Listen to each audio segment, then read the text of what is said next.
आपके पवित्र चरण में आते हैं। आपने हमें सिखाया है कि जो अपनी आत्मा में दीन और नम्र है, मैं उनको अपने अनुग्रह दूंगा, करुणा करूंगा, महाकरुणा से मैं तृप्त करूंगा। परमेश्वर पिता इस संसार के अंत तक और तेरे लौट आने समय तक आपकी सन्मुख में दीन और नम्र बन के रहने के लिए हमारे को सहायता और मदद कीजिए। आज के पवित्र और आपके विश्राम के दिन में हम अभी तक आपकी आराधना किए, आपका वचन को हम अध्ययन करने जा रहे हैं। महान परमेश्वर, तेरा उपस्थिति हमारे बीच में होने पाए। यहाँ पर सुनने वाले जहां से भी सुनेंगे उन सभी लोगों को तेरा वचन रूपांतर करने पाए। हम अपने जीवन के अनुसार वचन को न लेने पाए, परंतु तेरा वचन जिस तरह हमें सिखाती है उस तरह हम अपने जीवन को बदलने पाए। धन्यवाद करते हैं स्वामी, जैसा तेरा वचन हमें सिखाती है उसी तरह हम बदलने के लिए अपने जीवन को आपकी वेदी पर अर्पण करते हैं। तो हम सभी लोगों से बोल और बातचीत कर। धन्यवाद के साथ सारी इज्जत और महिमा तुझे देते हुए प्रार्थना प्रभु यीशु मसीह के नाम से मांगते हैं, सुन और ग्रहण कर ले पिता, आमीन आमीन। एक और बार प्रभु यीशु मसीह के महान नाम से आप सभी लोगों को जय मसीह की। हम एक और बार परमेश्वर के नाम से आपको इस आराधना में परमेश्वर के वचन का अध्ययन करने के लिए मैं आपको स्वागत करता हूं। परमेश्वर भला है और उसकी करुणा उसके लोगों पर सदा के लिए है। लगातार हम एक वचन के आधार पर परमेश्वर के वचन को और इस सत्य धर्म शास्त्र का अध्ययन करते आ रहे हैं कि यशायाह भविष्यद्वक्ता की पुस्तक उसकी 62 अध्याय उसकी 66 अध्याय दूसरी पद को हम अध्ययन करते आ रहे हैं। यशायाह भविष्यद्वक्ता की पुस्तक उसका 66 अध्याय उसकी दूसरी पद की हम उसका दूसरे भाग में इस प्रकार हम लगातार पढ़ते आए। आज मैं आपको याद दिला रहा हूं, मेरा वचन को सुनकर जो तरतराते हैं मैं उन पर दृष्टि करता हूं, मैं उन पर दृष्टि लगाए रखूंगा करके प्रभु परमेश्वर हमें शिक्षा दिया है। मैं आपको याद दिलाने के लिए एक बार उस वचन को मैं पढ़वाना चाहता हूं। यशायाह भविष्यद्वक्ता की पुस्तक उसकी 66 अध्याय उसकी दूसरी पद की दूसरी बात को हम सिर्फ पढ़ेंगे। परंतु मैं उसी पर दृष्टि करूंगा, मैं उसी पर, परमेश्वर कहता है मैं उसी पर दृष्टि करूंगा जो दीन और खेदित मन का हो, जो दीन और खेदित मन का हो और मेरा वचन सुनकर थरथराता हो, मेरा वचन सुनकर थरथराता हो। मैं यहाँ पर आपके ध्यान को फिर से परमेश्वर के सत्य वचन की ओर आकर्षण करना चाहता हूँ। मैं परमेश्वर की ओर से इस बात को आप तक पहुंचाने की कोशिश कर रहा हूं। परमेश्वर उसकी वचन को सुनकर जो वचन से तरतराते हैं उनको ऊपर दृष्टि करता है। इस संबंध में मैं 7 बात को परमेश्वर के वचन से थरथराने से मिलने वाले 7 आशीर्वाद के बारे में मैं आपको पहले प्रचार कर चुका हूं। एक और बात को मैंने कहा था कि 10 आशीष की बातों को धर्मशास्त्र के संबंध में, इस सत्य वचन के संबंध में 10 आशीर्वाद की बातों को मैं आप तक पहुंचाऊंगा करके मैंने कहा था। उसके अनुसार बीते हफ्ता हम एक मुद्दा के आधार पर परमेश्वर के वचन को अध्ययन किए थे। God's word written with a purpose. परमेश्वर का धर्मशास्त्र एक उद्देश्य के साथ लिखी गई है, उस उद्देश्य के साथ हमारे हाथ में दी गई। इसके बारे में बीते हफ्ता हम परमेश्वर के वचन को अध्ययन किए थे। ये पहला मैंने कहा था 10 बात को बतलाऊंगा, उसमें पहला बात तो मैं बीते हफ्ता प्रचार किया था। मैं आज दूसरी बात को बतलाना चाहता हूं, दूसरी पॉइंट को बतलाना चाहता हूं कि इस प्रचार का मुद्दा God's word is food for the soul. परमेश्वर का वचन मनुष्य की आत्मा के लिए भोजन है। मनुष्य की शरीर संसारिक भोजन से तगड़ा होती है। शरीर के लिए ताकत हम इस संसार में मिलने वाली चीजों को खाते हैं, पीते हैं, उसके द्वारा कोई गाय का दूध पीता, उसके चलते ज्यादा ताकतवर बन जाता है। कोई अच्छा तगड़ा दाल भात और सब्जी, इस प्रकार मीट मछली, कोई शाकाहारी है, कोई मांसाहारी है, जैसा भी हो उसके अनुसार लोग अपने शरीर के लिए ताकत को बढ़ाने के लिए खाते हैं, पीते हैं। मेरी बात को समझ, इन सारी बातों से हट करके आध्यात्मिक, आत्मिक, धार्मिक बात को मैं आपके सामने रखना चाहता हूं। उस दृष्टिकोण से ही इस बाइबल धर्मशास्त्र लिखी गई है। उस दृष्टिकोण से ही इस बाइबल धर्मशास्त्र को आप पढ़ेंगे, समझेंगे, तो आप अपने आत्मा में ताकतवर बन जाएंगे। आपकी आत्मा का ताकत जितना है उतने ही आप परमेश्वर के साथ मिलकर रह सकते हैं। अगर आपकी आत्मा में ताकत नहीं है, शरीर में आप बहुत तगड़ा है, शरीर में आप बहुत बड़ा पहलवान है, लेकिन आपकी आत्मा में, भीतरीय जीवन में, भीतरीय मनुष्यत्व में परमेश्वर के नाम की स्तुति हो, अगर आपके अंदर ताकत नहीं है, बल नहीं है, परमेश्वर के वचन की सामर्थ्य नहीं है, शक्ति नहीं है, मैं आपसे कह रहा हूं आप ज्यादा दिन तक परमेश्वर के साथ नहीं रह सकते हैं। कोई मेरे साथ रहे या ना रहे, अभी हिंदुस्तान में लॉकडाउन चल रहा है, उसके चलते कई एक प्रांतों में आज भी चर्च बंद है और विश्व के कई एक देश में आज भी चर्च बंद है। मैं आपसे कह रहा हूं चर्च बंद रहे या खुला रहे, सेवक मेरे साथ रहे या ना रहे, अगर मेरे अंदर परमेश्वर का वचन रहेगा, मैं परमेश्वर के साथ मिलकर रह सकता हूं। इसी बात को मैं आप तक पहुंचाना चाह रहा हूं। मेरी बात को समझने की कोशिश कीजिए। आज का प्रचार का मुद्दा God's word is food for the soul. परमेश्वर का वचन हम मनुष्य के आत्मा के लिए आत्मिक भोजन है। उस भोजन को आप जितना खाते हैं, जितना आप अपने आत्मा में लाते हैं, जमा करते हैं। पैसा बैंक में जमा करने से मेरे जीवन में, आपके जीवन में खुशी नहीं होगी, लेकिन आपकी हृदय में, आपकी आत्मा के अंदर जितना परमेश्वर का वचन को आप जो है इकट्ठा करेंगे, उसी से आपकी आनंद, खुशी, ताकत, बल, सामर्थ, कुवत सब कुछ उसी से होगी। और सबसे महत्वपूर्ण बात, आप परमेश्वर के साथ मिलकर रह पाएंगे। इसके आधार पर मैं एक भूमिका आपको पहले देना चाहता हूं। मेरा आदत है प्रचार, जो आज का प्रचार का 5 बात को मैं आपके सामने रखूंगा, लेकिन उससे पहले आपको उन बातों को समझने के लिए एक भूमिका आपके सामने मैं रखना चाहता हूं। आप लिखने वाले लिख लें, भजन संहिता उसका 19 अध्याय। परमेश्वर का वचन हमारे जीवन में, हमारे आत्मा के लिए वही भोजन है। अगर वो नहीं है, हम परमेश्वर के साथ नहीं रह सकते। भजन संहिता उसकी 19 अध्याय, हम उसमें पहले 11 पद को पढ़ेंगे। उन्हीं से तेरा दास छिताया जाता है, तेरे वचन से ही तेरा दास छिताया जाता है। उनके पालन करने से, वचन को पालन करने से ही प्रतिफल मिलता है, बड़ा ही प्रतिफल मिलता है। मैं आप सभी लोगों से निवेदन करता हूं, मैं आपको उसका रहा हूं, आप जरूर बाइबल इस प्रकार वचन का अध्ययन करने के समय में एक कॉपी ले करके लिखें। आप अपने बच्चों को इस बात को सिखाएं। आप अपने बच्चों को तरफ घूम करके देखें, बच्चे केवल बाइबल रखे हैं या आजकल तो स्कूल नहीं है, कम से कम उनको घर में काम दीजिए। होम एट होम करके आज सरकार कानून बना दी है, तो आप कम से कम आपको अपने बच्चों को घर में काम दीजिए। मेरी 2 बेटी यहाँ पर बैठ करके वचन सुनती हैं, उन दोनों को मैंने हमेशा इस बात को बताया कि लिखना है, क्योंकि मम्मी पापा हमेशा साथ नहीं रहेंगे, लेकिन ये वचन आपके साथ रहेगा। इसको हमेशा पलट करके देखने से परमेश्वर के साथ आपकी रिश्ता मजबूत होगी और तगड़ा हो जाएंगे। परमेश्वर के नाम की स्तुति और प्रशंसा होने पाए। मेरी बात को समझने की कोशिश कीजिए। वचन से ही, 11 पद में पढ़ रहा हूं, वचन से ही तेरा दास छिताया जाता है, वचन पालन करने से ही बड़ा ही प्रतिफल मिलता है।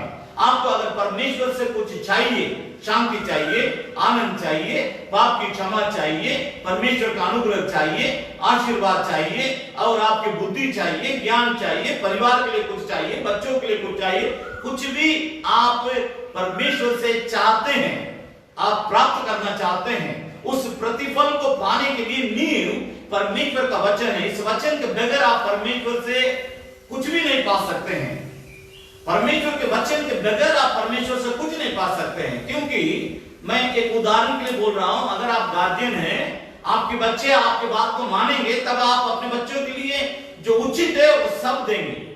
अगर आपके बच्चे आपकी बात को नहीं मानेंगे, जो उचित है वो बिल्कुल आप नहीं देंगे, बाकी जो उचित नहीं, अनुचित है, वो तो देंगे ही नहीं। परमेश्वर भी वैसे ही है। ये शिक्षा हमें परमेश्वर से मिलती है। परमेश्वर ने हमें इस सत्य धर्म शास्त्र को इसलिए दिया कि इसको पढ़ो, इसके अनुसार तुम अपना जीवन को बदलो, मन बदलो, और मेरे मार्ग में चलो, मेरे साथ रास्ता बनाए रखो, तब तुम जो कुछ मांगोगे तब मैं सब कुछ तुम्हारे लिए दूंगा। मेरी बात को समझने की कोशिश कीजिए। इसलिए इस सत्य वचन को, इसमें मैं और भी कुछ बातों को जोड़ना चाहता हूं इस भूमिका में। 7 पद से लेकर 13 पद तक एक साथ हम फिर 11 पद तक एक साथ हम फिर पढ़ने, हम बार-बार पढ़ नहीं सकते क्योंकि समय आपके पास भी नहीं है, हमारे पास भी नहीं है। इस बात को मन में रखते हुए 7 पद से लेकर 11 पद तक एक बार और पढ़ेंगे। यहोवा की व्यवस्था खरी है। यहोवा परमेश्वर की वचन अर्थात इस सत्य धर्म शास्त्र व्यवस्था खरी है। वो प्राण को बहाल कर देती है। वो प्राण को बहाल एकदम जीवित कर देती है। यहोवा के नियम विश्वास योग्य हैं। यहोवा परमेश्वर का नियम विश्वास योग्य। एक मिनट, ये बाइबल धर्म शास्त्र आपको विश्वास की बात दिलाती है, आपको धोखा नहीं मिलेगी। इस बाइबल धर्म शास्त्र को पढ़ करके आप मूर्ख नहीं बन सकते हैं। इस बाइबल धर्म शास्त्र को पढ़ करके आप निर्बुद्धि नहीं होंगे। इस बाइबल धर्म शास्त्र को पढ़ करके इसके अनुसार कुछ करने के चलते, मैंने वो किताब पढ़ा उसके चलते मेरे साथ धोखा हो गया करके आपको बोलने के जरा सा भी जगह नहीं मिलेगा। इसलिए बाइबल धर्म शास्त्र बतलाती है यहोवा परमेश्वर का नियम विश्वास योग्य है, विश्वासघात नहीं, विश्वास योग्य है। साधारण लोगों को बुद्धिमान साधारण लोगों को बुद्धिमान बना देती है। मैं यहाँ पर एक लाइन को जोड़ रहा हूं। मदर तेरेसा जो विदेशी थी, हमारे देश में आकर के पूरा देश के हर प्रांत में उन्होंने जो सेवा करके परमेश्वर के नाम को महिमा की, जब वो मर गई थी, मरने के बाद हमारा हिंदुस्तान का झंडा उनके देह पर बिछाया गया। अगर आप अभी तक उनकी फ्यूनरल सर्विस, अंतिम संस्कार की आराधना नहीं देखे हैं, एक बार यूट्यूब में जाके चेक करके देखिए। लेकिन उनके एक लाइन मैं आपको बतला रहा हूं, वो बिल्कुल मतलब थोड़ा ही पढ़ी लिखी थी, इसका मतलब समझ लिए बिल्कुल अनपढ़ थी। परमेश्वर का थोड़ा बहुत जो पढ़ने लिखने का उनका जो शक्ति था, उसके अनुसार उस सत्य, उन्होंने इस सत्य वचन को पढ़ने लगा, बाइबल धर्म शास्त्र को पढ़ने लगा, तब परमेश्वर उनसे बातचीत किया, तब उन्होंने परमेश्वर की बुलाहट के अनुसार अपना जीवन को परमेश्वर का हाथ में सौंपा। इसके चलते वो किसी अन्य देश की थी, हमारे देश में आकर के हमारे देश के हर प्रांत में सेवा करने के, खासतौर से कोढ़ियों के बीच में, अनाथों के बीच में, निराधार लोगों के बीच में, बेसहारे लोगों के बीच में उनकी सेवकाई, उनकी सेवा इतना जबरदस्त थी।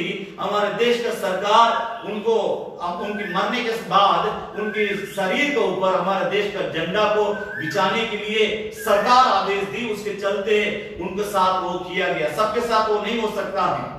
आप मरेंगे, हम मरेंगे, हमारे साथ क्या होगा हम नहीं जानते हैं, लेकिन वो विदेशी होने के बावजूद भी परमेश्वर मदर तेरेसा के लिए इतना किया है। इसका कारण परमेश्वर का सत्य वचन के ऊपर उनका, सत्य वचन से उनका जो प्यार था, इस वचन का जो ज्ञान उनके अंदर जो मिला, वो साधारण थी। एक गरीब परिवार में उनकी जन्म हुई थी, लेकिन परमेश्वर उनको महाबुद्धिमान बना के इतना बड़ा काम को खड़ा कर दिया। 8 पद को देखेंगे। यहोवा का उपदेश सिद्ध है। यहोवा परमेश्वर का उपदेश सिद्ध है, हृदय को आनंदित कर देता है। यहोवा की आज्ञा निर्मल है। यहोवा परमेश्वर की आज्ञा निर्मल है, तो आंखों में ज्योति ले आती है। आंखों में ज्योति ले आती है। यहोवा का भय पवित्र है। यहोवा परमेश्वर का भय पवित्र है, वो अनंत काल तक स्थिर रहता है। वो अनंत काल तक स्थिर रहता है। यहोवा के नियम सत्य है यहोवा परमेश्वर का नियम सत्य है और पूरी रीति से धर्म और है। पूरी रीति से, मैं फिर कह रहा हूं, धर्म नहीं है। इस बाइबल धर्मशास्त्र में कहीं भी अधर्म नहीं है। मेरे प्यारों, प्रभु यीशु को मानने वाले सब किसी से मैं कहना चाहता हूं, आपके हाथ में दिए गए परमेश्वर का इस सत्य वचन का ताकत, सामर्थ, शक्ति और परमेश्वर इसके अंदर क्या ट्रेजर, धन को रखा है, इसको समझना, इसमें से खोद खोद कर आपको लेकर के आप पहले खाइए, दूसरों को इसको खिलाइए। ये जानना आपका जिम्मेदारी है परमेश्वर का, क्योंकि बाइबल धर्मशास्त्र बतलाती है इस परमेश्वर का सत्य वचन, इस सत्य धर्मशास्त्र पूरी रीति से धर्ममय है, कहीं भी अधर्म नहीं है। 10 पद को पढ़ेंगे। वे तो सोने से और बहुत कुंदन से भी बढ़कर मनोहर है। वे मधुर से और टपकने वाले छत्ते से भी बढ़कर, इस सत्य धर्मशास्त्र के वचन मधु से, टपकने वाली छतों से भी बढ़कर मधुर है। 11 पद। उन्हीं से तेरा दास छिताया जाता है, तेरे वचन से ही तेरा दास छिताया जाता है। उनके पालन करने से, तेरे वचन को पालन करने से बड़ा ही प्रतिफल मिलता है। इस संसार के सभी लोगों के लिए मैं कह रहा हूं, इस सत्य वचन को पढ़ने के द्वारा ही आप छिताए जाएंगे। मैं जो प्रचारक हूं प्रभु यीशु मसीह के, मैं अपने जीवन के बारे में बतला रहा हूं। जब तक मैं इस धर्मशास्त्र को पढ़ा नहीं था, तब तक मैं अपने आप को पापी करके कबूल करने के लिए, मानने के लिए, झुकने के लिए तैयार नहीं था। इस सत्य वचन मुझे छिताया, मुझे मेरा दिल को छेद कर दिया, छलनी छलनी कर दिया। वजह इसमें इसका जो पवित्रता है, जो मुझे घायल कर दिया, जो मुझे जो है परमेश्वर के सामने झुका दिया, क्योंकि मैं उतना परमेश्वर के विरोध में पाप करता था। परमेश्वर का सत्य वचन मुझे, तुम पापी हो करके मुझे छिता करके जब सिखाया, तब मैं परमेश्वर के सामने झुका। मैं आपसे कहना चाहता हूं, चुनौती के साथ मैं कह रहा हूं, इस सत्य धर्मशास्त्र को जो भी पढ़ेगा वो जरूर महसूस करेगा वो व्यक्ति पापी है, और अपने आप को वो स्वीकार भी करेगा, हाँ मैं परमेश्वर के विरोध में पाप किया है। इस बात को समझने की कोशिश, जब आप उस जगह में आएंगे तब आपका जीवन बदलेगा, आपको सोच बदलेगा, आपका विचार बदलेगा, आपका काम काज बदलेगा, आपकी सारी बातें बदल जाएगा। बदलने के बाद इस बाइबल धर्मशास्त्र की इस आखिरी पद में, जिस तरह 11 पद के आखिरी पद में लिखा है, इस वचन की पालन करने से ही तुम बड़ा प्रतिफल को परमेश्वर से पाओगे। और 2 बात को मैं यहाँ जोड़ रहा हूं। व्यवस्था विवरण, बुक ऑफ ड्यूटरनोमी, व्यवस्था विवरण की पुस्तक, उसका 6 अध्याय, परमेश्वर के नाम की स्तुति और प्रशंसा होने पाए।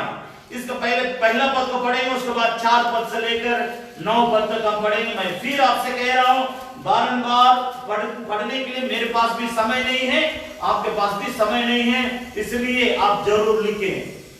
व्यवस्था विवरण की पुस्तक, उसका 6 अध्याय, पहला पद, यह वह आज्ञा, उस वचन के ऊपर लिखा है महाआज्ञा। महाआज्ञा क्या है? यह वह आज्ञा और वे विधियां और नियम, और वे विधियां और नियम है जो तुम्हें सिखाने की तुम्हारे परमेश्वर यहोवा ने आज्ञा दी है कि तुम उन्हें उस देश में मानो जिसके अधिकारी होने को पार जाने पर हो। और तो एक मिनट, पार जाने का मतलब क्या है? अब मिस्र देश से इन लोगों को कानान देश जाना है। अब यहां से इस देश को छोड़कर तुम बाहर निकलोगे, निकलने के बाद समुद्र, लाल समुद्र तुम्हारे सामने दिखाई पड़ेगी। उस लाल समुद्र को पार करने के बाद फिर एक एक जगह को तुमको पार करते हुए जाना है।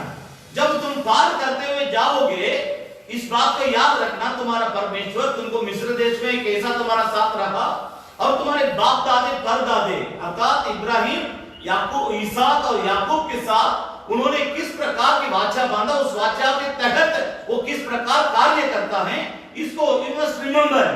तुम उस बात को याद करो। और मैं यहां से तुमको जो लेके जा रहा हूं, तुम पार होके जब जाओगे, सभी बातों को पार करोगे, मिस्र को पार करोगे, लाल समुद्र को पार करोगे, यरीको को पार करोगे, आई शहर को पार करोगे, इस बीच में यरदन आएगा, यरदन को पार करोगे, सभी शत्रुओं को पार करके तुम अपना नियुक्त किया हुआ जगह में तुमको ले जाकर के मैं जब रखूंगा, उस समय तुम इन बातों को नहीं भूलना। मैं आपसे कहना चाहता हूं, मिस्र देश पाप को दर्शाता है, शैतान को दर्शाता है, दुनिया भर के तमाम गंदगी को गंदे जीवन को दर्शाता है। हम सबको एक दिन इसी पाप में, गंदगी में, दुनियादारी जीवन में थे। जब परमेश्वर हमें उस जगह से पवित्र स्थान अर्थात उसकी घर में, परमेश्वर अपना घर में जब हमको लेके आएगा, आने के बाद परमेश्वर अपना वचन दिया, अपने वाचा को दिया, अपने इस पवित्र धर्मशास्त्र का हमारे साथ हमारे लिए दे करके हमें परमेश्वर अपने ओर मोड़ने के लिए शिक्षा दिया, उपदेश दिया, आज्ञाओं को दिया, व्यवस्था को दिया। सब कुछ देने के बाद मैं आपसे सीधे पूछ रहा हूं, आज आपका जीवन कैसा है? जब परमेश्वर इस्राएलियों से कहता, वही आपके लिए भी मेरे लिए भी, जब तुम पार होकर जाओगे, मिस्र को पार होकर तुम्हारे लिए नियुक्त किया हुआ तुम्हारे बाप दादे परदादों से मैंने जो कहते आया, उस कानान देश में जब तुम जाओगे, वहां जाने के बाद तुम तो कैसे रहना करके मैं अभी बता रहा हूं। हे इस्राएली, इस बात को पकड़ लो। मैं आपसे कह रहा हूं, आप बहुत बातों को पार करके आ गए, आज आप परमेश्वर के साथ कैसे हैं? जिस दिन आपने यीशु को जाना, जिस दिन आपने इस बाइबल धर्मशास्त्र को पढ़ना शुरू किया, उस दिन आपके जीवन जैसा था, आज आपका जीवन कैसा है? परमेश्वर इस्राएलियों से जो बातचीत किया था, वो आज आपसे पूछता है, तुम बेटा बेटी तुम कैसे हो? तुम्हारे बाल बच्चे कैसे हैं? तुम्हारे नाते पोते कैसे हैं? तुम्हारे बहू कैसी है? तुम्हारा दामाद कैसा है? तुम्हारा बेटा कैसा है? तुम्हारा चाचा कैसा है? तुम्हारा भाई कैसा है? तुम्हारी माँ कैसी है? सबके बारे में वो पूछता है। आज मैं आपसे कहना चाहता हूं, मैं फिर उस लाइन को सिर्फ आपको याद दिला रहा हूं, सभी वचनों को पढ़ने के लिए समय नहीं है, कि प्रभु कहता है उस 6 अध्याय के 1 पद का आखिरी लाइन को मैं पढ़ रहा हूं, कि तुम उन्हें उस देश में मानो, उन्हें मतलब परमेश्वर का वचन को मानो, जिसके अधिकारी होने को पार जाने पर हो। ध्यान दीजिएगा, मैं सभी बातों को यहां समझा नहीं पा रहा हूं, समय का अभाव है। जब तुम इस बंधुआई, इस गुलामी की घर अर्थात मिस्र देश से तुम आजादी के घर कानान देश में जाओगे, वहां जाने के बाद इस बात को नहीं भूलना। परमेश्वर, मैं आपसे पूछ रहा हूं, परमेश्वर जब आप गड्ढा में थे, उस समय आप जिस तरह परमेश्वर से प्यार करते थे, जिस तरह परमेश्वर से गले लगते थे, जिस तरह उसके लिए रात दिन समय देते थे, जिस तरह उसको पुकारते थे, आज परमेश्वर आपको अपने घर में अर्थात आजादी के घर में लेके आया है, आनंद के घर में लेके आया है, छुटकारा के घर में लेके आया है, पाप क्षमा के घर में लेके आया है, श्राप मिटाने के घर में लेके आया है, आशीर्वाद के घर में लेके आया है, अनुग्रह के घर में लेके आया, अर्थात प्रभु यीशु मसीह का घर, पवित्र परमेश्वर का मंदिर के बारे में मैं कह रहा हूं। यहां आने के बाद आपका जीवन कितना बदला, कितना सुधरा है, मैं आपको याद दिला रहा हूं। ध्यान दीजिएगा, 4 पद से लेकर हम पढ़ेंगे, 4 पद से लेकर 9 पद तक पढ़ेंगे। हे इस्राएल, व्यवस्था विवरण का पुस्तक उसका 6 अध्याय 4 पद से लेकर 9 पद तक पढ़ेंगे। हे इस्राएल सुन, यहोवा हमारा परमेश्वर है, यहोवा हमारा परमेश्वर है, यहोवा एक ही है, यहोवा एक ही है। मैं आपसे कह रहा हूं, अनेक नहीं है। कई लोग अपना धन को परमेश्वर मानते हैं, कई लोग अपना पढ़ाई को परमेश्वर मानते हैं, कई लोग अपना आमदनी वेतन को जो कमाते हैं उसको अपना भगवान मानते हैं, परमेश्वर मानते हैं, ईश्वर मानते हैं। कई लोग अपना मकान, कई लोग अपना मान शान सम्मान को परमेश्वर मानते हैं, कई लोग अपना संपत्ति को, कई लोग अपना बैंक में रखा हुआ धन पैसा को भगवान। लेकिन बाइबल धर्मशास्त्र बतलाते हमारे एक ही ईश्वर है। मैं फिर कह रहा हूं, again I want to tell you, हमारा परमेश्वर एक है, अनेक नहीं है। आप किसी इंसान को उसका जगह में मत बैठाइए, आप अपना नौकरी को उस जगह में मत बैठाइए, आपकी आमदनी, आपकी पैसा, आपका धन दौलत किसी इंसान को परमेश्वर की कुर्सी में मत बैठाइए। मेरी आग्रह आपसे, मैं आपसे परमेश्वर के नाम से आग्रह करता हूं, परमेश्वर का जो जगह है वो जगह केवल उसी के लिए, उस जगह में किसी और को मत बैठाइए। अगर आप किसी को बैठा दिए, आज आपको छोट लग रहा मेरा प्रचार से, मन फिराइए, परमेश्वर के पास लौट आइए। लिखा है यहोवा एक ही है, 5 पद, तू अपने परमेश्वर यहोवा से अपने सारे मन, अपने सारे जीव, अपने सारे शक्ति से, प्रेम रखना, शक्ति के साथ प्रेम रखना। और ये आज्ञा है, और ये आज्ञा जो जो मैं आज तुझको सुनाता हूँ, मैं आज तुझको सुनाता हूँ, वे तेरे मन में वे तेरे मन में बनी रहे, और तू इन्हें अपने बाल बच्चे को अपने समझाकर, ध्यान दीजिएगा भाई बहन, ध्यान दीजिए। मेरे पास समय नहीं है, मैं दूसरा कोई काम नहीं है, इसलिए ये सब नहीं कर रहा हूं। परमेश्वर आपसे कहने के लिए, आपको सिखाने के लिए मुझे इस बात के लिए विवश किया, इसलिए मैं आपसे कह रहा हूं। मैं अपने बच्चों को बैठा करके आपको प्रचार कर रहा हूं, इस बात पर ध्यान दीजिएगा।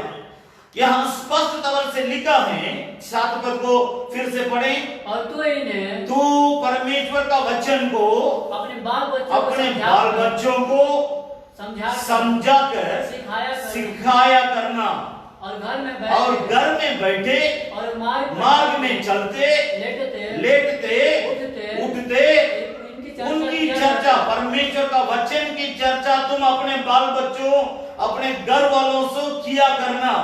और इन्हें अपने हाथ पर छीने के रूप में, अपने हाथ में छीन के रूप में बांधना, और ये तेरी आंखों के बीच, और ये तेरी आंखों के बीच टीके का काम दे, और इन्हें अपने अपने घर के चौखट, अपने घर के चौखट की बाजुओं और अपने फाटकों पर लिखना। ध्यान दीजिएगा, मेरे पास समय नहीं है, मैं इसलिए थोड़ा सा जल्दी बोल रहा हूँ, ध्यान दीजिए। यहाँ बाइबल धर्मशास्त्र बतलाती है, सबसे पहले तुम अपना परमेश्वर का वचन पर ध्यान दो, इस व्यवस्था पर ध्यान दो, इस धर्मशास्त्र पर ध्यान दो।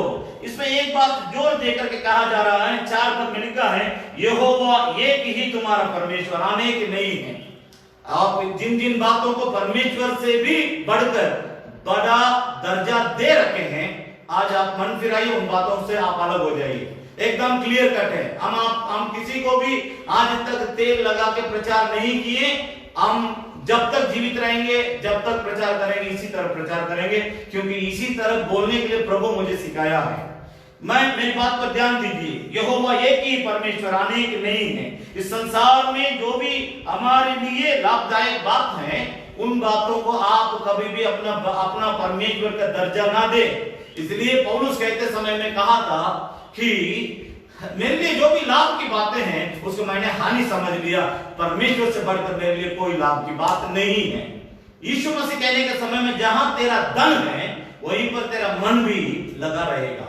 आज इस सुबह के समय में आप अपना मन के बारे में जरा जांच पड़ताल कीजिए। आपका मन परमेश्वर का वचन और स्वर्ग राज्य में है, या इस संसार में मिटने वाली चीजों पर, वस्तुओं पर जो बर्बाद होने का है, उस पर आप लगाए रखे हुए हैं। आप अपने आप को जांचें। मैं इस बात पर, इसके अलावा इसमें एक और बात को मैं बोलना चाह रहा हूं कि तुम अपना परमेश्वर यहोवा के साथ सारे मन, सारे जीव, सारे शक्ति के साथ प्रेम रखना। इस बात को पुराना नियम में मूसा से परमेश्वर ने कहा था। इसी बात को अभी पढ़ने के समय नहीं, इसी बात को जब प्रभु यीशु मसीह संसार में आया, प्रचार किया, प्रचार करने के समय में मत्ती रचित सुसमाचार की पुस्तक उसका 22 अध्याय, उसमें 37 पद का अगर आप पढ़ेंगे, वहां प्रभु यीशु मसीह इसी बात को जिक्र करता है। किसको करता है? जिन लोगों को मिस्र देश से परमेश्वर छुड़ा करके इस्राएल में लेके आया, उनके बाल बच्चों से करता है। प्यारों, मेरी बात को समझने की कोशिश, मुझे इसी पर 2 घंटा प्रचार करने का मन करता, लेकिन समय का अभाव। ध्यान दीजिएगा, जिन लोगों को परमेश्वर मिस्र देश से अभी यरूशलेम में, इस्राएल देश में ले आकर के रखा है, उन लोगों को, पहले वो लोग मिस्र देश में थे, मिस्र देश में जब चल रहे थे, मिस्र देश से निकल रहे थे, उस समय रास्ता भर परमेश्वर मूसा के द्वारा उनको सिखाते आया। उसी सिखाया हुआ बात को प्रभु यीशु मसीह जब प्रचार करने के लिए उस इस्राएल देश में आकर के यरूशलेम शहर में और उसके चारों तरफ इस्राएल देश में जब घूम का प्रचार कर रहा था, परमेश्वर के ओर से प्रभु यीशु मसीह इस बात को उनके सामने रखता है, तुम अपने परमेश्वर पिता से प्यार करो। मैं आपसे यहां पर पूछना चाह रहा हूं, आपका प्यार सबसे ज्यादा किससे है? अगर आपका प्यार सबसे ज्यादा परमेश्वर से है तो आप किसी भी इंसान का पहला स्थान परमेश्वर से बढ़कर नहीं देंगे। ये मेरा जीवन का अनुभव है। मैं किसी को भी परमेश्वर का जगह में नहीं रखता हूं, किसी को भी। मेरे बात पर ध्यान दीजिए। आपसे मैं अनुरोध करता हूं, प्रभु यीशु मसीह भी मूसा के द्वारा भी परमेश्वर वही कहा था, और प्रभु यीशु मसीह के द्वारा वचन में बोल दिया। मत्ती 22 अध्याय उसका 37 पद में लिखा, इसी बात को लेकर के प्रभु यीशु मसीह जिक्र करता है कि तुम किससे ज्यादा प्यार करते हो। आज मैं आपसे पूछ रहा हूं कि आप किससे ज्यादा प्यार करते हैं? आपका प्यार किससे है? आप किससे ज्यादा प्यार करते हैं? आपके लिए जो प्रभु यीशु मसीह आपको पापी करके ये संसार आपको जो गाली देना चाहिए था, उससे मुझे आपको बचाने के लिए प्रभु यीशु अपना जीवन को क्रूस पर बलिदान दिया। जब यीशु को क्रूस पर मारने का समय आया, उससे पहले लोगों ने, आज सवेरे में उस वचन को पढ़ा था, कल शाम में भी पढ़ा था, कि उसके चेहरा पर लोगों ने थूका, और थूक करके पूछता है आंख बंद करके कि किसने आपको मुंह पर थूका है, किसने आपके सर पर मारा है? क्या नहीं बता सकता था? आप ही के चलते, मेरे चलते वो छुप गया, शांत हो गया, चुप हो गया, कुछ बोलता ही नहीं था, क्योंकि उसका काम क्रूस पर मरना। मैं जब तक मरूंगा नहीं, तब तक मेरे लोगों के लिए, मेरे पिता के लोगों के लिए छुटकारा, आजादी, पाप की क्षमा, श्राप से मुक्ति नहीं है, आशीर्वाद नहीं है। सच्चा धन जो स्वर्ग से इंसान को मिलता है, वो मनुष्य को नहीं मिल सकता। इसलिए मुझे वहां तक जाना चाहिए। मैं यहां पर कुछ नहीं बोलूंगा, आपके चलते हैं, मेरे चलते, हम अपराधियों के चलते, हम पापियों के चलते, हम गुनहगारों के चलते प्रभु चुप हो गया। मेरी बात को समझने की कोशिश कीजिए। इन बातों को आप अपने पत्नी, बाल बच्चे, माता पिता, बाल बच्चे, जो भी आपके घर के कुटुंब के लोग हैं, आप उनके साथ बातचीत करें। उनके साथ चलते समय में, उनके साथ बैठते समय में, उनके साथ उठते समय में, उनके साथ सोते समय में, उनके साथ खाते समय में, उनके साथ तैरते समय में। केवल मैं अपने बच्चों से यही बोलता हूं, मेरा एंटरटेनमेंट केवल परमेश्वर है। मैं किसी और एंटरटेनमेंट में मन नहीं लगाता हूं। सबसे पहला मेरा एंटरटेनमेंट, मेरा मनोरंजन केवल परमेश्वर की संबंधित बातें, उसके बाद ही बाकी बात है। मैं आपसे भी कह रहा हूं, आज आप अपने जीवन के बारे में जरा सा नाप तौल करके देखिए, क्या सचमुच इस सत्य वचन को ही आप अपने आत्मा का भोजन समझ करके रोज इसको खाते हैं? आप अपने बच्चों को सिखाते हैं? आप अपने घर के लोगों को सिखाते हैं? मेरी बात को समझने की कोशिश कीजिए। आज परमेश्वर आपसे बातचीत करता है कि कितना आपका जो कॉन्वर्सेशन है, आपकी घर के कॉन्वर्सेशन, घर में जो बातचीत, वार्तालाप जो आप अपने घर के लोगों के साथ करते हैं, जरा एक दिन 24 घंटा के बारे में आप अपने घर के लोगों का काम दीजिए। कितना हमारे घर में किस संबंध में ज्यादा बातचीत होती है? क्या हम किस संबंध में ज्यादा हम एक दूसरे के साथ बातचीत करते हैं? एक दूसरे के साथ गार्जियन, ध्यान से सुनिए, आप अपने बच्चों के साथ क्या बात करते हैं?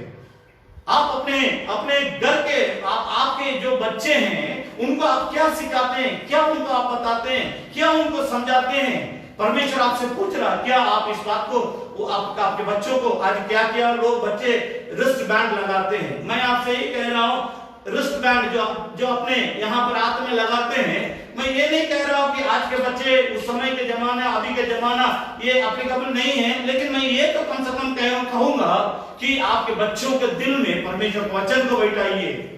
सुंदर सुंदर कपड़ा खरीद के देते हैं, सुंदर सुंदर साधनों का आप खरीद के देते हैं, बहुत अच्छी बात है, लेकिन आप अपने बच्चों के दिल में कौन सा धन इकट्ठा कर रहे हैं? ये कभी मिटने वाला नहीं है। प्रभु यीशु मसीह ने कहा मत्ती 24:34 में, आकाश और इस पृथ्वी टल जाएंगे परंतु मेरा वचन कभी नहीं टलेगा। उससे आप अपने बच्चों को, मन को भर दे, ये परमेश्वर की आज्ञा है। यहां एक और बात को मैं जोड़ना चाहता हूं, ध्यान दीजिए। सभी बातों को मैं बतला नहीं पा रहा हूं, लेकिन एक बात पर ध्यान दीजिए। जरूर यहां पर लिखा है, 9 पद में लिखा है कि उन्हें परमेश्वर का वचन को अपने अपने घर के चौखट और बाजुओं और अपने फाटकों में लिखना।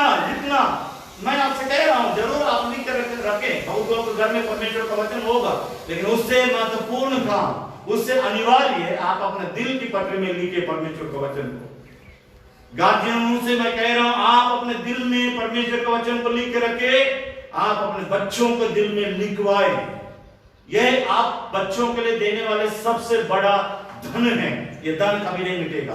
तो मैं एक और बात की ओर आपका ध्यान का आकर्षण करना चाहता हूं। इसी के साथ दिया व्यवस्था विवरण का पुस्तक, उसका 7 अध्याय 9 पद से लेकर पहले 9 पद, मेरी बात को समझने की कोशिश कीजिए। यहां क्या परमेश्वर मूसा के द्वारा इस्राएलियों से बोलना चाहता है। मेरी बात को जो मानेंगे उनको मैं आशीर्वाद दूंगा, मेरी बात को जो नहीं मानेंगे उनको मैं क्या करूंगा। दोनों बात को यहां पर प्रभु सफाया देता है। क्या करता है? व्यवस्था विवरण के पुस्तक उसका 7 अध्याय 9 पद को पहले पढ़ेंगे। इसलिए जान रख कि तेरा परमेश्वर यहोवा ही परमेश्वर है। यहाँ फिर कंक्लूजन है, इस महान परमेश्वर को छोड़ तुम्हारा दूसरा कोई नहीं है। जिसने अभी ये लोग मिस्र देश में नहीं है, रास्ता में चल रहा है, मिस्र देश छोड़ दिया, परमेश्वर इनको बाहर लेकर आ गया। इसलिए बार-बार परमेश्वर मिस्र देश से निकलने के बाद इस्राएलियों को याद दिलाता। मैं आपको भी याद दिला रहा हूं। इसलिए जान रख कि तेरा परमेश्वर यहोवा ही परमेश्वर है, जो तुमको यहां तक लेकर आया है। पढ़े, ये विश्वास योग्य ईश्वर है, जो उससे प्रेम रखते, जो परमेश्वर से प्रेम रखते और उसकी आज्ञा मानते हैं, उनके साथ वह 1000 पीढ़ी तक अपने वाचा का पालन करता और उन पर करुणा करता रहता है। ध्यान दीजिएगा, 1000 पीढ़ी तक, हजार पीढ़ी तक। सुबह के समय में परमेश्वर के वचन को मानकर उसके अनुसार चलने वालों के लिए परमेश्वर यहाँ वाचा बांधता है। ये मेक द कवर्नेंट, परमेश्वर यहाँ एक वाचा बांध रहा है। मैं तुम्हारी पीढ़ी के साथ, हजारों पीढ़ी के साथ मैं करुणा करता रहूंगा। कितनी बड़ी आशीर्वाद है। 1 करोड़ 10 करोड़ पैसा भी अगर हम इकट्ठा कर देंगे अपने बच्चों के लिए, वो किसी दिन समाप्त हो जाएगा। लेकिन ये करुणा परमेश्वर का वचन में लिखा, ये महाकरुणा है। इस महाकरुणा हमारे हजारों पीढ़ियों तक हमारा साथ साथ बनी रहेगी, चलता रहेगा। जो नहीं मानते उनके बारे में 10 पद में लिखा है। 10वां पद, और जो उससे बैर रखते हैं, जो परमेश्वर के वचन से बैर रखते हैं, वो उनके देखते, उनसे बदला लेकर नष्ट कर डालता है। अपने बैरियों के विषय में वो विलंब नहीं करेगा। उसके देखते ही उससे बदला लेगा। ध्यान दीजिए भाई बहन, हमारा परमेश्वर बहुत प्रेमी है। जितना वो प्रेमी है उतने ही वो क्रोध करने वाला परमेश्वर भी है। मेरी बात को समझने की कोशिश कीजिए। आप आग के साथ खेलने की कोशिश ना करें। परमेश्वर हमसे प्यार से कहता है, मेरी बात को मानो बेटा, बेटी मेरी बात को मानो, बच्चे मेरी बात को मानो, मैं जो बतला रहा हूं मेरी बात को मानो। हमारा परमेश्वर का खूबी यही है कि वो दंड देने के पहले हमें इशारा कर देता है। वो दंड देने के पहले ही हमको बतला देता है कि तुम नहीं मानेगा तब तुम्हारे ऊपर ये सब बीतेगा बेटा। अगर तुम मान जाओगे मैं तुम्हारे ऊपर हजारों वर्ष तक करुणा करता रहूंगा। 11 पद को जरा पढ़ें। इसलिए इन आज्ञाओं के विरोधियों और विधियों और नियमों को जो मैं आज तुझे चिताता हूं, मानने में चौकसी करना। मैं बीते हफ्ता भी चौकसी के बारे में प्रचार किया था, आज भी मैं कर रहा हूं। चौकसी के साथ हम परमेश्वर का सत्य वचन को माने और उसके अनुसार हम चले, क्योंकि ये हमारा आत्मा का भोजन है। हमारा पेट के अंदर जो भी भोजन जाता है वो हमारे शरीर के अंदर ताकत लाता है। लेकिन ये जो परमेश्वर का सत्य वचन है, ये वचन जब हमारे हृदय में, हमारी आत्मा के अंदर जब प्रवेश करता है तो परमेश्वर के साथ हमारे रिश्ता को मजबूत कर देती है। यही हमारा आत्मा के लिए भोजन है। इसलिए इस सत्य वचन का नामों में एक नाम है आत्मिक भोजन। इस आत्मिक भोजन, यही हमारा आत्मिक भोजन। हमारे आत्मा में जो भी दुख है, क्लेश है, मुसीबत है, पाप है, अपराध है, गुनाह है, परमेश्वर का पवित्र आप प्रसन्न है, जो भी बातें हमारे आत्मा में दाग लगा हुआ है, उन सारे दागों को निकालने का शक्ति केवल इस पवित्र परमेश्वर के वचन में है। इसलिए इस बात को समझने की कोशिश करना। मैं अब 5 बात को मैं 20 मिनट में आपके सामने रखता हूं, परमेश्वर हमारी सहायता करने पाए। नंबर 1, मैंने कहा था पहले ही, God's word is food for the soul। परमेश्वर का वचन हमारे आत्मा के लिए आत्मिक भोजन है। परमेश्वर का वचन हमारा आत्मा के लिए भोजन है। पहली बात पढ़ेंगे 8 अध्याय व्यवस्था विवरण का पुस्तक, उसका 8 अध्याय पहले 3 पद को पढ़ेंगे, ध्यान दीजिएगा। उसने तुझको नम्र बनाया, परमेश्वर ने तुझको नम्र बनाया और भूखा भी होने दिया। और आप बातों को, शब्दों का थोड़ा सा विशेष ख्याल रखें, कितना गंभीरता के साथ परमेश्वर बातचीत करता है। परमेश्वर ने, मूसा कहता हूं, परमेश्वर ने तुझको नम्र बनाया और भूखा भी होने दिया। फिर वो मन्ना जिसने तू और न तेरे पुरखा ही जानते थे, वही तुझको खिलाया, इसलिए कि वो तुझको सिखाए कि मनुष्य केवल रोटी ही से नहीं जीवित रहता, परंतु जो वचन परमेश्वर के मुंह से निकलते हैं उन्हीं से वह जीवित रहता, उन्हीं से मनुष्य जीवित रहेगा। परमेश्वर को मानने वालों के बारे में यहाँ बाइबल धर्मशास्त्र बतलाती है, आप भोजन खाने से, आप कितना भी तगड़ा सांसारिक भोजन आप खाइए, उससे आप जीवित नहीं रहेंगे। इसलिए परमेश्वर इस्राएलियों को ये पाठ पढ़ाया कि बाबू, तुम लोगों को कुछ समय तक मैं भूखा ले जाऊंगा। जब तुमको भूख कस के लगेगा, जानबूझ करके परमेश्वर ये सब करता है, जब तुमको भूख ज्यादा कस के लगेगा तब तुम चिल्लाओगे। जब तुम चिल्लाओगे, उत्तम भोजन जो दूतों का भोजन है, उस मन्ना को मैं तुम्हारे लिए बरसाऊंगा, तब तुम खाएगा। खाने के बाद तृप्त होगा तुम्हारा आत्मा में, जब तुम तृप्त होकर के कहने लगेगा, तब तुम कहेगा, ओ ये तो ऐसा फुआ के जैसे लगता है जो मध से बनाया हुआ है, इतना तगड़ा है, इतना इसमें स्वाद है करके आप लोग इस मन्ना के बारे में परमेश्वर को महिमा करेंगे। जब उस सब थोड़ा समय तक चलेगा, उस समय उसके बाद परमेश्वर का वचन में लिखा, मूसा कहता है, तो इसलिए इस बात पर ध्यान दो, तुम जो इस संसारिक भोजन खाते हो उसमें तुम्हारा ताकत नहीं है। ये संसारिक लोगों के लिए मैं फिर कह रहा हूं, ध्यान दीजिए, आत्मिक लोगों से मैं कह रहा हूं, जो प्रभु को मानते हैं उनसे मैं कह रहा हूं, अगर आप इस सत्य वचन को, इस भोजन को जितना खाएंगे उतने ही आप में ताकत रहेगा। अगर इससे आप हट के जाएंगे, इससे आप छोड़ के भागेंगे, इससे आप दूर जाएंगे, मैं आपसे चुनौती के साथ कह रहा हूं, आपके 2 पैकेट सामने, 2 पैकेट पीछे, 1 पैकेट ऊपर, 5 पैकेट में 2000 का गड्डी 5 रख करके भी आप प्रतिदिन खर्चा करते हुए घूमेंगे। मैं आपसे एकदम चुनौती के साथ मैं इस बात को आपके सामने रख रहा हूं, आपके आत्मा में आप इतना कमजोर हो जाएंगे कि परमेश्वर के साथ आपकी कोई रिश्ता नहीं रहेगी। आप इस बात को समझने के लिए अभी हमारे पास समय नहीं। लूका 15 अध्याय को बाद में आप पढ़ेंगे, वहां एक लड़का अपना पिता का संपत्ति को लेकर के घर छोड़ के भागता है, पूरा पॉकेट में पैसा भरा हुआ है, झोला में पैसा भरा हुआ है, पूरा घुमा, पूरा खर्चा किया, सब कुछ उड़ा दिया। उसका नाम ही रख दिया गया बाइबल धर्मशास्त्र में कि हमारे जैसे प्रचारक लोग उसका नाम लेते हैं कि उड़ाऊ पुत्र है, प्रोडिगल सन, उड़ाऊ पुत्र है।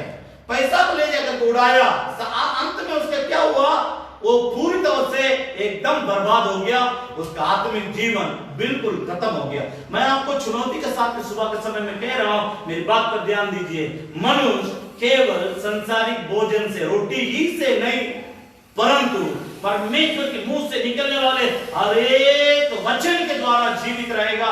इस बात को मूसा के द्वारा परमेश्वर इस्राएलियों को सिखाया। प्रभु यीशु मसीह जब इस संसार में मनुष्य का रूप धारण करके आया, तब मत्ती 4:4 में लिखा है, मनुष्य केवल, प्रभु यीशु मसीह शैतान को इस बात को बतलाता है, मनुष्य केवल रोटी ही से नहीं परंतु परमेश्वर के मुंह से निकलने वाले हर एक वचन के द्वारा जीवित रहेगा। इस बात को समझते हुए एक बार सिर्फ पहला पद से लेकर इसी अध्याय में इसी अध्याय पहला पद से लेकर तीसरा पद तक एक बार पढ़ेंगे। इस दृष्टिकोण से पढ़ने से आप कुछ और बातों को सीख जाएंगे। पढ़ेंगे। जो आज्ञा मैं आज तुझे सुनाता हूं, व्यवस्था विवरण 8 अध्याय का पहला पद पढ़वा रहा हूं। जो आज्ञा मैं आज तुझे सुनाता हूं, उन सबों पर चलने की चौकसी करना, इसलिए कि तुम जीवित रहो और बढ़ते रहो और जिस देश के विषय में यहोवा ने तुम्हारे पूर्वजों से शपथ खाई है, उसमें जाकर उसके अधिकारी हो जाओ और स्मरण रखी तेरा परमेश्वर यहोवा 39 वर्षों में तुझे सारे जंगल के मार्ग में से इसलिए ले आया यहाँ कानान तक कि वह तुझे नम्र तुझे। आप इस बात को समझने की कोशिश कीजिए। आपके जीवन में जितना भी दुख, जितना भी कठिन समय आया, जितना भी रोते रहने का समय को आपने सामना किया, इन सारी बातों का एक कारण है। मैं सभी बातों को बतला नहीं पा रहा, अफसोस कर रहा हूं। मेरी बात को समझने की कोशिश कीजिए। जितना आप रोए, जितना आप जो है दुख के साथ रहे, जितना आप चटपटाए, जितना आप एकदम सीना छाती पीट कर रोए किसी बातों को लेकर के, ये सब बात आपके लिए अच्छा समझो, क्योंकि आज इन सारी बातें होने के चलते आपके जीवन में आज एक मुकाम पर आकर के तुम कहते हो, परमेश्वर उस मुकाम में ले आकर के तुमको खड़ा करके तुमको सिखा दिया, इसलिए आज तुम कहते हो यही मेरा परमेश्वर है, क्योंकि मेरा हर परिस्थिति में मेरा साथ रह करके मुझे संभाला है। मैं तेरे आगे, उस गीत को याद करता हूं, आजादी की गीत किताब में 315 नंबर गीत है, मैं तेरे आगे आप चलूंगा और तुझको विश्राम दूंगा, चिंता ना करो, भय ना खाओ, मैं तेरा हाथ पकड़कर लेके आगे बढ़ूंगा, लेके चलूंगा। इस दृष्टिकोण से परमेश्वर क्यों हमारे जीवन में दुख आने दिया, क्यों कष्ट को दिया, क्यों कर्जा को दिया, क्यों जबरन दबने दिया, क्यों गुलाम बना दिया, क्यों शत्रु हमारे ऊपर चढ़ाई करने के लिए छोड़ दिया, इन सारी बातों को द्वारा आपने आज समझ गया। इन सारी बातें मेरे साथ होने के समय में, ओ मेरा परमेश्वर मेरा साथ था, मेरा परमेश्वर मुझे विजय दिलाया, मेरे परमेश्वर मुझे शत्रुओं का हाथ में मरने नहीं दिया, शत्रुओं का तलवार मुझे काटने नहीं दिया। शत्रु जरूर मेरे चारों तरफ घेरे हुए थे, परंतु मेरा परमेश्वर मेरा हाथों को थामते हुए मुझे यहाँ तक लेकर के आया। आज इस्राएली लोगों के बारे में हम जो इतिहास पढ़ रहे हैं, वही आपके साथ भी हुआ। इसीलिए बाइबल धर्मशास्त्र बतलाती है कि 39 वर्षों में तुझे सारे जंगल के मार्ग में से इसलिए ले आया कि वो तुझे नम्र बनाए। क्यों लेके आया, आप इस बात को समझ ले। तुझे नम्र बनाए और तेरी परीक्षा करके ये जान ले कि तेरे मन में क्या क्या है और कि तू उसकी आज्ञाओं को पालन करेगा या नहीं। ध्यान दीजिए, यहीं पर मुझे बहुत बोलने का मन करता है, लेकिन ध्यान दीजिए, परमेश्वर आपने जितना मांगा वो भी दिया, जितना आप सोचा तक नहीं उसको भी परमेश्वर आपको दे दिया। लेकिन मैं आपसे एक सीधे सवाल करता हूं, आप आज परमेश्वर के साथ कैसे हैं? यहाँ कैसा परमेश्वर बतलाता है कि वे मुझे मानेंगे या नहीं मानेंगे, वे मेरे वचनों का पालन करेंगे या नहीं करेंगे। आप परमेश्वर दुविधा में था, सब कुछ कर ही रहा था, इस्राएलियों के बारे में परमेश्वर दुविधा में था। आज मैं आपके बारे में पूछ रहा हूं, क्या परमेश्वर आपके बारे में एक विधा में है या दो विधा में है? क्यों मैं इसको इतना दे दिया? सुलेमान कहता है, आप सबोपदेशक का पुस्तक को पढ़ेंगे, उसमें लिखा है परमेश्वर तू मुझे ज्यादा ना दे, क्योंकि ज्यादा मिलने के बाद मैं आपको कहीं इनकार ना कर दूं। फिर परमेश्वर मुझे एकदम कंगाल ना बना दे, क्योंकि ज्यादा कंगाल होने के चलते मैं आपको इनकार ना कर दूं। जितना हमारा जरूरत है उतना ही नाप के दीजिए। मैं आपसे कह रहा हूं सुबह के समय में, आज आप परमेश्वर के साथ कैसे हैं? वो नाप करके आपको देता है, लेकिन आप कैसे हैं?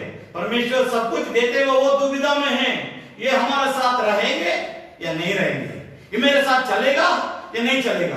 कोई आप अपने परमेश्वर को पकड़े हुए हैं, आप अपने बच्चों को अपने परमेश्वर के साथ जोड़े नहीं, आप धोखा दे रहे हैं। मैं आज सीधे सीधे आपसे बोल रहा हूं, आप परमेश्वर को पकड़ लिए लेकिन आप अपने बच्चों को दूसरा रास्ता दिखा रहे हैं। तुम परमेश्वर के विरोध में पाप करते हो, तुम परमेश्वर को धोखा देते हो। आज तुम्हारा जीवन बन गया, आज तुम एकदम गहरा गड्ढा में थी, लेकिन आज परमेश्वर उठा करके चट्टान पर खड़ा कर दिया। आज आप बोलते भी हैं केवल हमको परमेश्वर चाहिए, हमारे बाल बच्चों के लिए परमेश्वर से मतलब नहीं है। परमेश्वर आपको आपके बारे में दुविधा में है। मैं सीधे सीधे बोल रहा हूं, परमेश्वर आपके बारे में दुविधा में है। जितना मुझसे लूटना था लूट लिए, अब मेरे साथ केवल गार्जियन रहेंगे, बच्चे नहीं रहेंगे। परमेश्वर हमको विश्वासी सेवक नहीं बोलेगा, ये तो लुटेरे हैं, मुझसे जितना लूटना था लूट लिया, मुझे छोड़ दिया। भाई बहन, इस बात को समझने की कोशिश कीजिए। सभी बातों को मैं बता नहीं पा रहा हूं, इसलिए यहाँ पर लिखा है। तीसरी बात को पढ़ेंगे, उसने तुझको नम्र बनाया और भूखा भी होने दिया, फिर मन्ना दिया जिसे न तू और न तेरे पुरखाएं जानते थे, वही तुझको खिलाया। इसलिए वह कि तुझको सिखाए कि मनुष्य केवल रोटी ही से नहीं जीवित रहता परंतु जो वचन यहोवा के मुख से निकलते हैं, यहोवा परमेश्वर के मुख से निकलते हैं, उन्हीं से वह जीवित रहता है। आप इस बात को पकड़ लें। आज आप मन फिराएं, आप अपने जीवन को परमेश्वर के हाथ में सौंपें कि परमेश्वर का वचन ही हमारा आत्मा का भोजन है। नंबर 2, अय्यूब की पुस्तक उसकी 23 अध्याय 12 पद। अय्यूब की पुस्तक उसका 23 अध्याय 12 पद। उसकी आज्ञा का पालन करने से ना हटा, और मैंने उसके वचन अपनी इच्छा से कहीं अधिक काम के जानकर सुरक्षित रखे। एक बार और पढ़ेंगे, ध्यान दीजिएगा। उसकी आज्ञा का पालन करने से अय्यूब की परिस्थिति का आपको पहले समझना होगा। सर से लेकर पांव तक बड़े बड़े फोड़ा है, बड़ा बड़ा घाव हो गया है, उसमें से खून और पस निकलता होगा। और आप समझ सकते हैं कि सर से लेकर पांव तक किसी मनुष्य के शरीर में बड़ा बड़ा फोड़ा हो जाए, वो आदमी कैसे बैठेगा, वो आदमी कैसे चलेगा, वो आदमी कैसे सोएगा, वो कैसे लेटेगा, कोई काम नहीं कर सकता। इस परिस्थिति में कभी कभी हम परमेश्वर के वचन को समझने के जैसे नहीं समझ पाते। आज कम से कम समझ लीजिए, इस व्यक्ति से कोई दुखदायक जीवन संसार में नहीं कोई जिया होगा, इतना दुख से भरा हुआ है। यह व्यक्ति कहता है, जिसका सर से लेकर पांव तक बड़ा बड़ा फोड़ा था, वो व्यक्ति कहता है उसकी अर्थात परमेश्वर की आज्ञा का पालन करने से मैं ना हटा, और मैंने उसके वचन अपनी इच्छा से कहीं अधिक काम के जानकर सुरक्षित रखा। 10 पद से 12 पद तक एक बार से एक साथ मिला करके पढ़ेंगे। परंतु वो जानता है कि मैं कैसे परमेश्वर के बारे में लिखा है, परमेश्वर के सामने मैं कैसा चाल चलता हूं। भाई बहन, सबको ध्यान दीजिए, आपके जीवन को परमेश्वर जानता है, मेरे जीवन को परमेश्वर जानता है। इस बाइबल धर्म शास्त्र के साथ हमारा रिश्ता कैसा है, हम किस प्रकार परमेश्वर के वचन को ऊपर जोर देते हैं और इस वचन को कितना हम अपना आत्मा के लिए भीतर जमा करते हैं, इस पर ध्यान दीजिए। इसलिए लिखा है, परंतु वो परमेश्वर जानता है कि मैं कैसी चाल चला हूं, और जब वो मुझे तालेगा तब मैं सोने के समान निकलूंगा। मेरे पैर उसके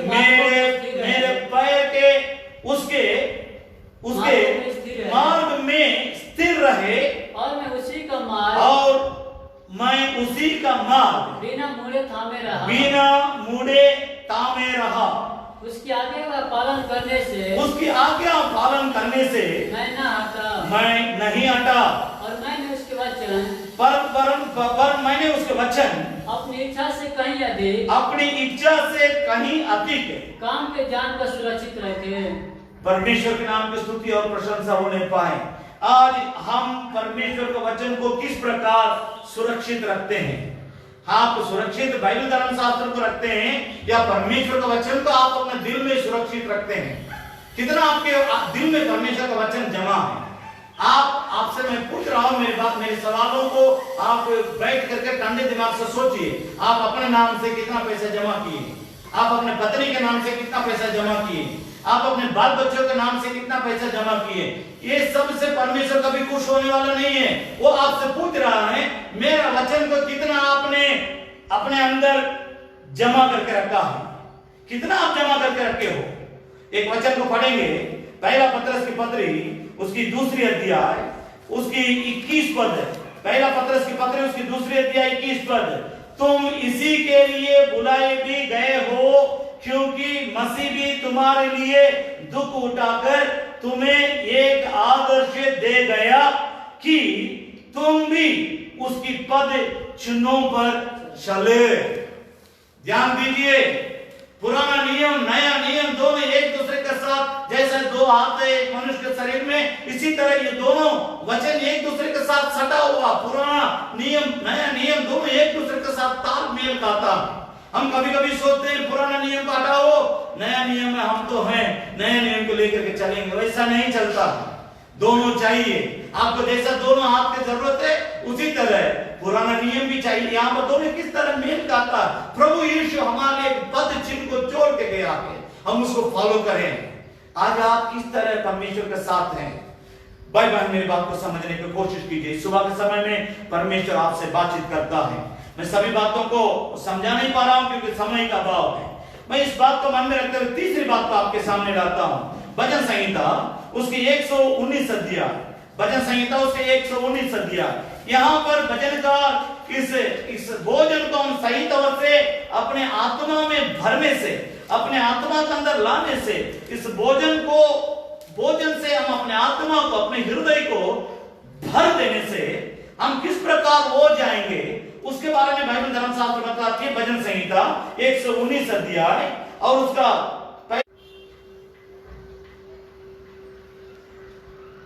ध्यान दीजिएगा। यहां पर एक और बार हम उस वचन को पढ़ेंगे। भजन संहिता उसका 119 अध्याय, भजन संहिता 119 अध्याय 103 पद को हम पढ़ेंगे। एक बार कैसे मीठे लगते हैं वे मेरे मुंह में, वे मेरे मुंह में मधु से भी मीठे, मधु से भी मीठे हैं। परमेश्वर के नाम की स्तुति और प्रशंसा होने पाए। तो कितना आप इस वचन को, इस आत्मिक भोजन को भीतर ग्रहण करते, उसी के आधार पर आपको इस भजनकार का अनुभव आपको भी होगा।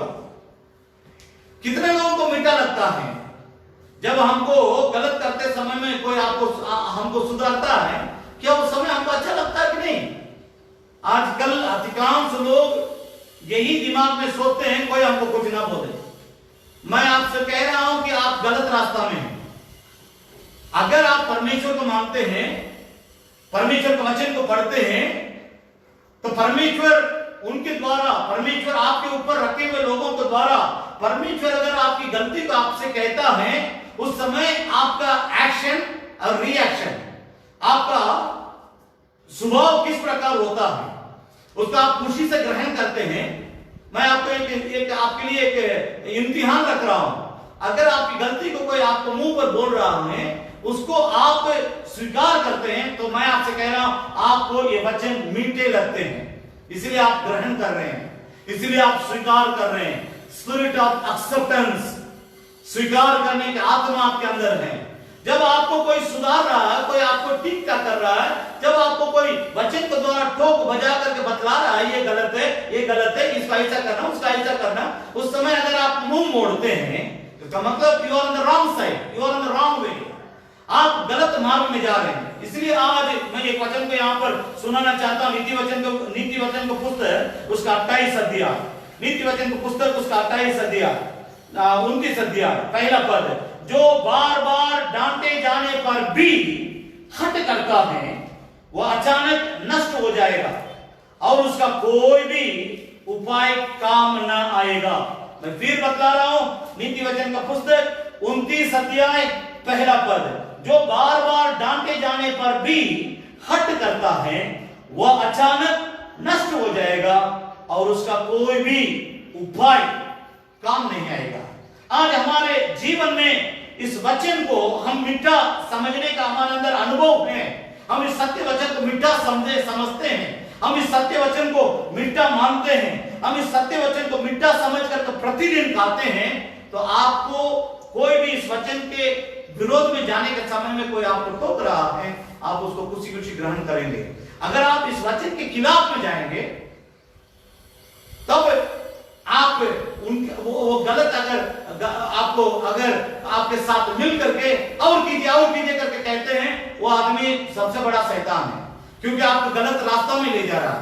खुद ही आप गलत जा रहे हैं और आपके साथ मिलकर के आप और गलत करने के लिए ले जा रहा है। उन लोगों से आप सावधान रहें। प्यारे मेरे बात को समझने की कोशिश कीजिए। परमेश्वर के वचन को मीठा समझने से यहाँ 12 प्रकार की आशीर्वाद है। तो इस बात को थोड़ा सा हम आपको एक बार सुना देते हैं ताकि आपके लिए काम आए। 97 पद से लेकर हम 105 पद तक एक साथ हम पढ़ने जा रहे हैं। लगातार इसमें आशीष की बातें, जो परमेश्वर का वचन को मीठा समझते हैं उनके लिए ये आशीष की बातें हैं, जो इसको कड़वा समझते हैं उनके लिए नहीं है। 97 भजन संहिता 119 अध्याय 97। आहा, मैं तेरी व्यवस्था से कैसी प्रीति रखता हूँ, दिन भर मेरा ध्यान उसी पर लगा रहता है। नंबर 1, तेरी व्यवस्था से प्रीति रखता हूँ। नंबर 2, दिन भर मेरा ध्यान तेरे व्यवस्था पर लगी रहता है। तो अपने आज्ञाओं के द्वारा। नंबर 3, तू अपने आज्ञा के द्वारा मुझे अपने शत्रुओं मैं जब भी प्रचार करता हूं, मैं प्रचार को सुनने वालों के बारे में मैं यही सोचता हूं, सुनने वाले परमेश्वर का वचन मैं जिनको सुना रहा हूं वो मुझसे भी ज्यादा परमेश्वर का वचन जिस तरह बतलाती है कि सिखाने वालों से भी अधिक समझदार हो जाए। नंबर 5, क्योंकि मेरा ध्यान तेरे चितौनियों पर लगा है। ये आशीर्वाद की बात है। परमेश्वर का वचन हमारे लिए चितौनियां देती है। नंबर 6 पढ़ेंगे। मैं पुरानियों से भी समझदार हर एक बातों को आपको बतलाने के लिए विस्तार पूर्वक मेरे पास समय नहीं है, लेकिन मेरी बात को समझने की कोशिश कीजिए। इस वचन को अगर आप अपने दिल में भर के रखेंगे, पुरानियों से भी, जितने बड़े उम्र दराज लोग हैं उनसे भी आप ज्यादा समझदार हो जाएंगे। नंबर 7, क्योंकि मैं तेरे उपदेशकों को पकड़े हुए हूँ। आपसे मैं पूछ रहा हूँ, जो आपके लिए सही उपदेश देते हैं उनको आप पकड़ कर रखें। नंबर 8, मैंने अपने पाँव को हर एक बुरे रास्ते से रोक रखा। ध्यान दीजिएगा, अगर आप परमेश्वर का वचन को मीठा समझेंगे, इस वचन के अंदर आप अपने आप को सौंप देंगे, इस वचन से आप अपने हृदय को भर के रखेंगे, हर एक बुरे रास्ता से आप अलग हो जाएंगे। 102 पद, मैं तेरी नियमों से नहीं हटा क्योंकि तू ही ने मुझे सिखा दिए। नंबर 9, अब नंबर 10वां आशीर्वाद 103 पर, तेरे वचन मुझको कैसे मीठे लगते हैं, वे मेरे मुंह में मधुर से भी मीठे हैं। नंबर 10 पढ़ें। तेरे उपदेशों के कारण मैं समझदार हो जाता हूँ। इसलिए मैं सब मिथ्या मार्गों से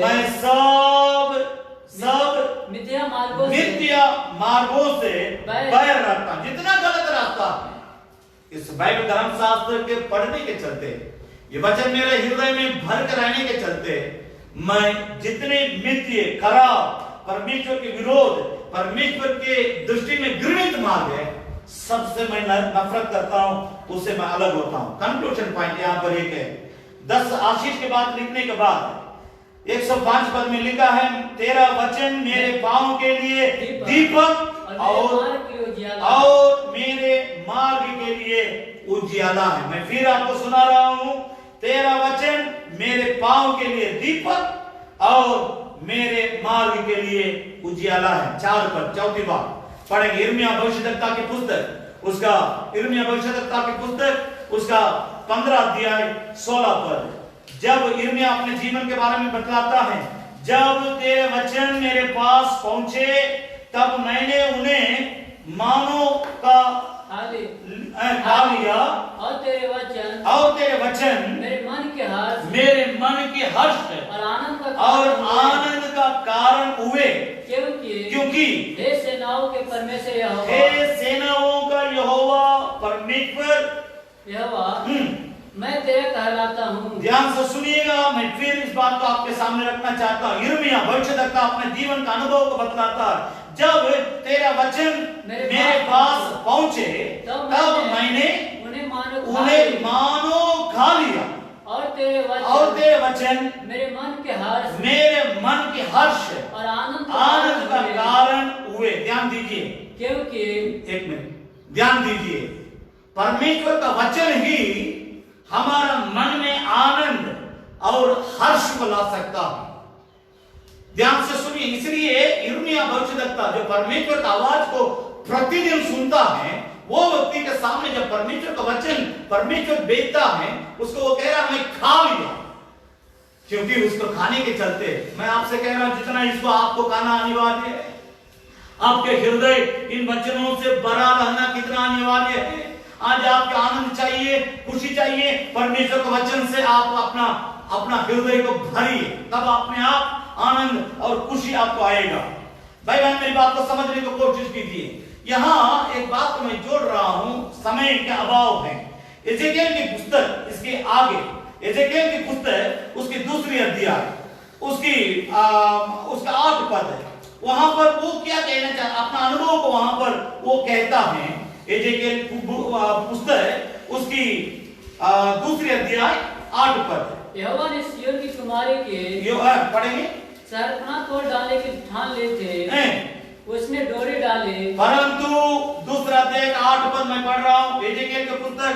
परंतु हे मनुष्य के संतान, जो मैं तुझसे कहता हूं उसे तू सुन ले, उसकी विद्रोही घराने के समान तू भी विद्रोही ना बनना।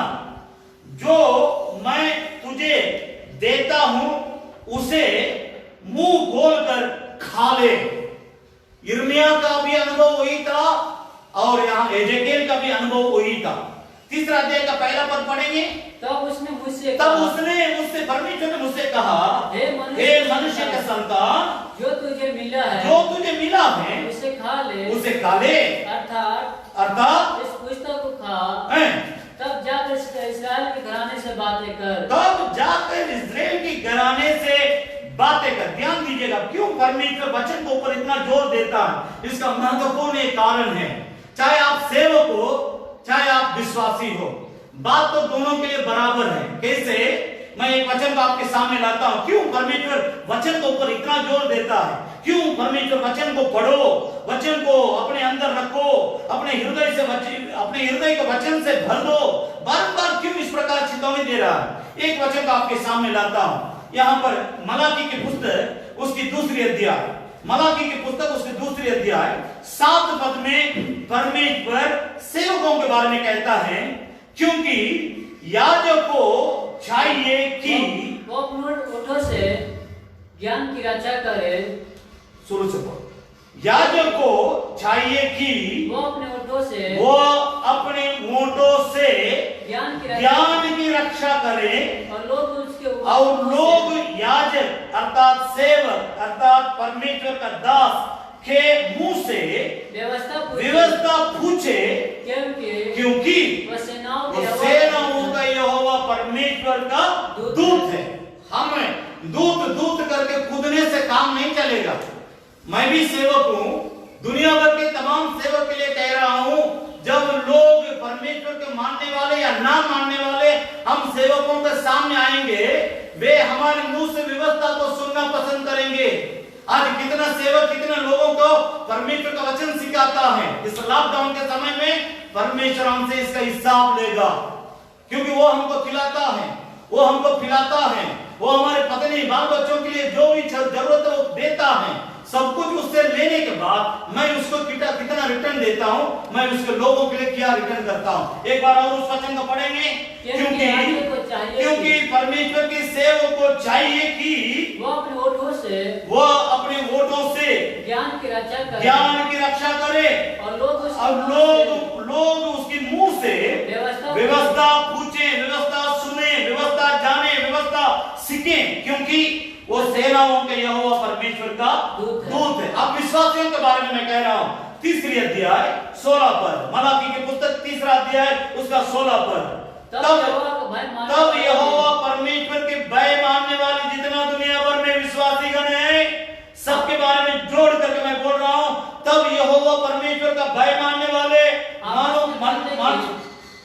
तब यहोवा का भय मानने वालों ने आपस में बातें की और यहोवा ध्यान देकर उनकी सुनता था। और जो यहोवा का भय मानते और उसके नाम का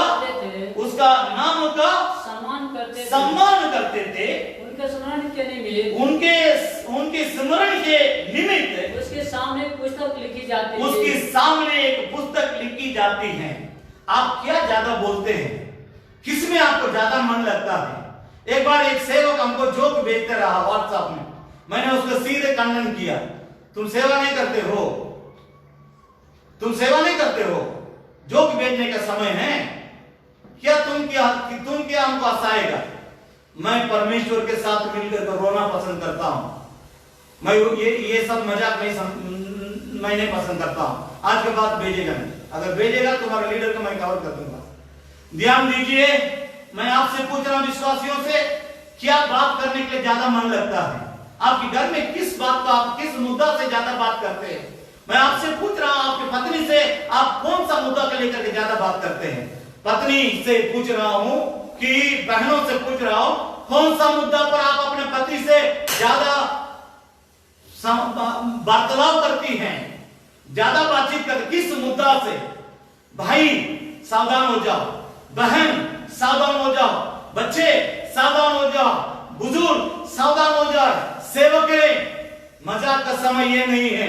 परमेश्वर के साथ मिलकर के उसकी वेदी को पकड़ करके रोने का, अभी आंसू बहाने का, दरार के बीच में खड़ा होकर के लोगों को बचाने के लिए अभी रोने का समय है। ये मजाक करने का समय नहीं, ये मजाक करके किसी को हंसाने के लिए संदेश व्हाट्सएप में संदेश भेजने का समय नहीं। परमेश्वर के सन्मुख में एक स्मरण का पुस्तक है, उसमें लिखी जा रही है कौन क्या बात करता, कौन किस में ज्यादा मन लगाता। आज आप कितना परमेश्वर की बातों में मन लगाते हैं? समय समाप्त हो गया। अंत में एक वचन को मैं बोल करके आपके लिए प्रार्थना करना चाहता हूं। पहला पत्रस की पत्री उसका दूसरा अध्याय, पहला पत्रस की पत्री उसकी दूसरी अध्याय, पहला दूसरा तीसरा पद को पढ़ेंगे। पहला दूसरा तीसरा पद, ऐसे सब प्रकार का बैर भाव परमेश्वर हमसे क्या अपेक्षा करता है? मैं फिर कह रहा हूं, इस संदेश का मुद्दा God's word is food for the soul। मनुष्य की आत्मा के लिए परमेश्वर का वचन आत्मिक भोजन है। इस बात को समझ ले, मन फिराए। अंत में परमेश्वर क्या कहना चाहता है? इसलिए पहला पत्रस की पत्री दूसरा अध्याय पहला दूसरा तीसरा पद, इसलिए सब प्रकार का भैरभाव और छल और कपट और कपट और ढा और निंदा को दूर करके नए जन्मे हुए बच्चों के समान निर्मल आत्मिक दूध की लालसा करो, ताकि उसके द्वारा उद्धार पाने के लिए, किसके द्वारा? उस आत्मिक निर्मल दूध रूपी परमेश्वर के वचन के द्वारा तुम उद्धार पाने के लिए बढ़ते जाओ, क्योंकि तुमने प्रभु की कृपा और स्वाद को छक लिया है। एक ही बात को बारंबार अगर आपको बतलाया जाता है, देखिए मैं आपसे बता रहा हूं, भैंस का स्वभाव अलग है, गाय का स्वभाव अलग है। दक्षिण भारत में गाय के बारे में बोलते हैं, गाय को एक बार छड़ी से मार दो, जिंदगी भर याद रखे आपकी बात को मानेगी। भैंस को आप लाख बार मारो, आपकी बात को मानेगी ही नहीं। परमेश्वर हमारे बारे में क्या समझता है, आप अपने जीवन से समझ सकते हैं। परमेश्वर मेरे बारे में क्या समझता होगा? परमेश्वर मेरे बारे में क्या समझता होगा? क्या वो एक विधा रखता है मेरे बारे में, या दो विधा में रहता है? मेरे लिए, मेरी पत्नी, मेरे बाल बच्चों के लिए सभी जरूरतों को वो देता है। देते हुए ये अंत तक मेरे साथ रहेगा या मुझे रास्ता में छोड़ के गला काट के चला जाएगा? मुझसे अगर कहीं ज्यादा फायदा नजर आएगा, क्या कहीं मुझे छोड़ के तो ये भागेगा नहीं, मेरे रास्ता से भटक तो नहीं जाएगा, अपना दूसरा फैसला तो बदल नहीं लेगा। परमेश्वर हमारे को के बारे में बहुत ध्यान दे करके वो देखते रहता है कि मेरे वचन को सुनकर जो थरथराता है, जो कांपता है, उसी के ऊपर मैं दृष्टि करता रहूंगा, उसी के ऊपर मैं ध्यान देते रहूंगा। जो अपने आत्मा में दीन और खेदित मन वाले हैं, जो नम्र हैं, जो मेरे सामने झुकने के लिए हरदम तैयार रहते हैं, मेरे वचन को सुनने के बाद थरथराते हैं, कांपते हैं, भयभीत होते हैं, उस वचन के अनुसार जीने के लिए अपने आप को सौंपते हैं, मैं उनको ऊपर दृष्टि करता रहूंगा। सुबह के समय में आप अपने जीवन को समझने की कोशिश कीजिए।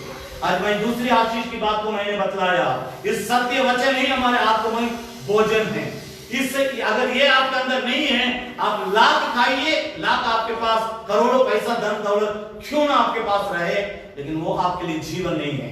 अगर आपके लिए आपका जीवन एक है, वो केवल परमेश्वर का वचन है।